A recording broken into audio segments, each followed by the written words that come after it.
In the summer of 2023, cinema didn't just screen a movie, it detonated. Christopher Nolan's Oppenheimer captured the global imagination, grossing nearly $1 billion and sweeping the Academy Awards, including Best Picture and Best Director. More than a biographical drama about the father of the atomic bomb, J. Robert Oppenheimer, the film stands as a monumental technical and artistic achievement. It proved that complex, challenging, 3 hour historical epics driven by dialogue and moral philosophy could still captivate modern audiences on a massive scale.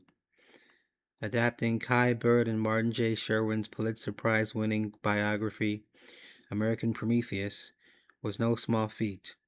The book is a massive, meticulously researched 700-page historical account. Nolan made the bold, brilliant creative choice to write the screenplay in the first person. This forced the audience to not just observe Oppenheimer, but to inhabit his psychology, feeling his intense anxiety, ambition, and crushing burden.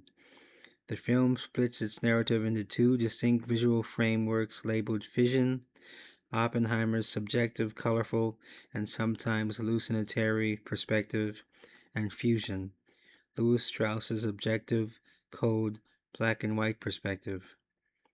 To bring this internal and external world to life, cinematographer Hoyte van Hoytema pushed the boundaries of camera technology. Nolan and Hoytema wanted ultimate clarity and immersion. Working with IMAX, they successfully engineered a way to shoot dramatic dialogue scenes historically reserved for smaller digital or 35mm formats on massive, high-resolution 65mm IMAX film stock. For the fusion sequences involving Strauss's political hearings, Hoytema worked with Kodak to create the world's first ever black and white IMAX film stock. The resulting images offer a stunning, rich texture of shadow and light that feels distinct from standard digital monochrome.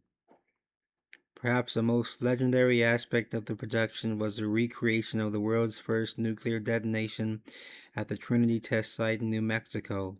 True to form, Nolan used zero CGI. Instead of digital effects, visual effects supervisor Andrew Jackson used a collage of practical techniques. They smashed ping pong balls together, whipped magnesium flares, swirled paint in custom aquariums, and utilized aluminum powder explosions. Most powerfully, Nolan replicated the agonizing reality of the physics. The blinding flash of light hits instantly, followed by a terrifying, deafening vacuum of absolute silence before the shock wave finally arrives to rattle the theater seats. Music is the invisible architecture of Oppenheimer, crafted by master composer Ludwig Göransson, who won the Academy Award for Best Original Score. Göransson used the violin as Oppenheimer's emotional voice. The frantic, hyper-accelerated bowing mimics the erratic firing of neurons and the chaotic splitting of atoms. As the film shifts from the hopeful, exploratory days of quantum physics in Europe to the terrifying political and moral fallout of Los Angeles and Washington, the score evolves from intimate, soaring string arrangements into heavy, suffocating industrial mechanical hums. Beyond technical accolades, Oppenheimer left an indelible mark on global culture. Released simultaneously with Greta Gerwig's Barbie, the pairing sparked a historic cultural event. Millions of moviegoers flooded theaters for a chaotic, joyful double feature, proving that audiences hungered for original, director-driven theatrical experiences.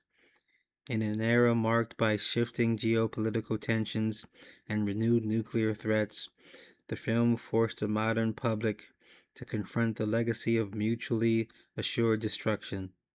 It reignited global conversations about scientific ethics, government accountability, and the terrifying responsibility of holding the power to end the world.